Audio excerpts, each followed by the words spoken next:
آج ہم ایک بڑے دلچسپ معاملے پر بات کر رہے ہیں جو پچھلے کچھ عرصے سے کافی خبروں میں رہا ہے۔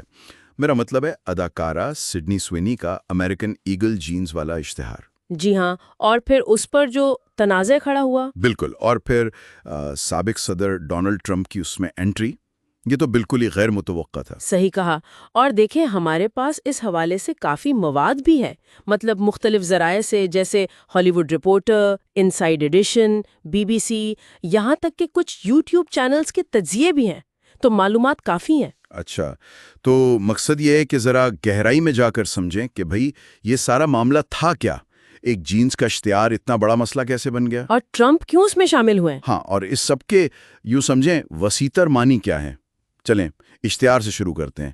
کیا تھا اس میں خاص؟ دیکھیں، اشتہار میں سڈنی سوینی ہے، سنہرے بال، نیلی آنکھیں، امریکن ایگل کی جینز پہنے ہوئے ہیں۔ اور اشتہار کا جو مرکزی خیال تھا نا، وہ انگریزی کے دو الفاظ جینز اور جینز کا کھیل تھا۔ تنازع کہاں سے آیا؟ تنازع اصل میں اسی الفاظ کے کھیل پر شروع ہوا۔ خاص طور پر ایک جگہ وہ کہتی ہیں جینز والدین سے بچوں میں منتقل ہوتی ہیں، میری جینز نیلی ہیں، اور وہ اپنی نیلی آنکھوں کی طرف اشارہ کرتی ہیں۔ تو سوشل میڈیا پر کچھ لوگوں نے فوراً اسے نسل پرستی اور یوجینکس سے جوڑ دیا۔ یوجینکس یعنی وہ نسل کشی والا نظریہ؟ جی ہاں، وہی متنازع نظریہ کہ نسل کو بہتر بنایا جا سکتا ہے۔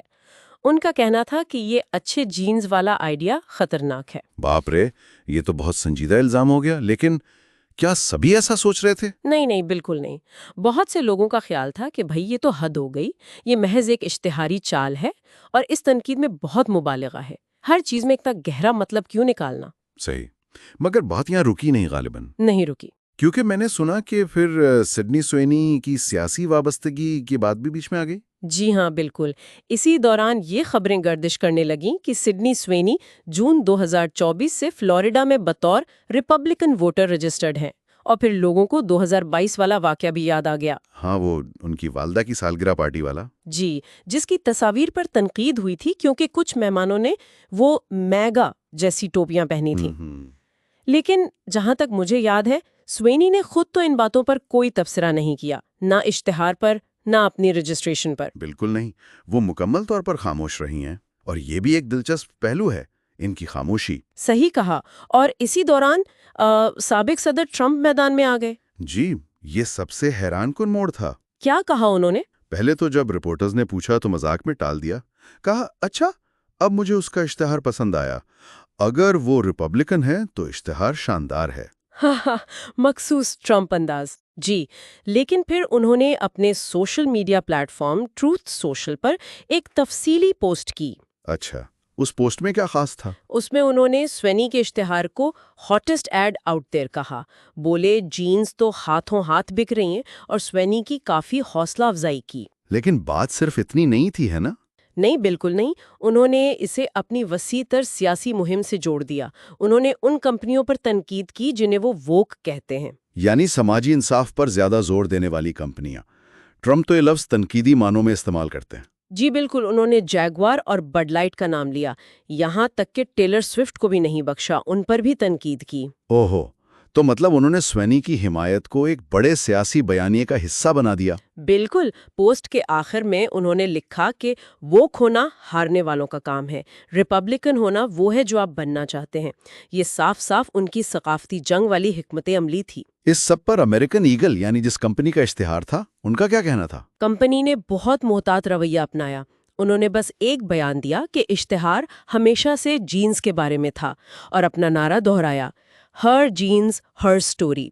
وہ کوشش کر رہے تھے کہ تنازع سے دور رہیں۔ سمجھ میں آتا ہے، لیکن کیا ٹرمپ کے بیان کا کوئی کاروباری اثر بھی ہوا؟ ہاں، یہ سب سے دلچسپ بات ہے۔ ٹرمپ کے تبصروں کے فوراً بعد امریکن ایگل کے شیئرز کی قیمت میں نمایاں اضافہ ہوا، تقریباً 20 سے 23% تک۔ واقعی، یہ تو حیران کن ہے۔ جی، یہ دکھاتا ہے کہ کیسے سیاسی بیان چاہے وہ کتنے ہی متنازع کیوں نہ ہوں، سیدھا مارکیٹ پر اثر ڈال سکتے ہیں۔ شاید ٹرمپ کے حامیوں نے اسے ایک اشارہ سمجھاؤ۔ ہو سکتا ہے۔ یہ پورا واقعہ یہ ظاہر کرتا ہے کہ آج کل چیزیں کتنی جڑی ہوئی ہیں۔ مشہور شخصیات، اشتہارات، سیاست، عوامی رائے، سب ایک گتھی میں الجھے ہیں۔ یہاں تک کہ سنا ہے پینٹاگون نے بھی مذاق میں کچھ ٹویٹ کیا تھا۔ جی ہاں، انہوں نے مذاق میں لکھا کہ سیکریٹری آف ڈیفنس کے جینز بھی بہت اچھے ہیں، مطلب یہ باعث ہر جگہ پہنچ گئی۔ کمال ہے۔ تو خلاصہ یہ ہوا کہ ایک جینز کا اشتہار جو شاید عام سا ہوتا، الفاظ کے کھیل کی وجہ سے پہلے سماجی تنازع میں گھرا، پھر اس میں اداکارہ کی ممکنہ سیاسی وابستگی کا رنگ آیا، اور آخر میں سابق صدر ٹرمپ نے اسے اپنی اینٹی ووک مہم کا حصہ بنا کر بالکل ہی ایک نئی سمت دے دی۔ اور اسے یہ بھی پتہ چلا کہ سیاسی حمایت یا مخالفت کا براہ راست تجارتی اثر بھی ہو سکتا ہے۔ بالکل۔ یہ واقعی سوچنے والی بات ہے کہ آج کے دور میں جہاں سب کچھ اتنا جڑا ہوا ہے، کسی مشہور شخصیت کی ذاتی رائے یا سیاسی جھکاؤ یا یہاں تک کہ ان کی خاموشی، جی ہاں، کس طرح عوامی بحث کو اور مارکیٹ کو متاثر کر سکتی ہے، اور وہ بھی ایسے طریقوں سے جن کا شاید پہلے کسی نے سوچا بھی نہ ہو۔ یہ ایک بڑا سوال چھوڑ جاتا ہے کہ یہ رجحان آگے کہاں تک جائے گا۔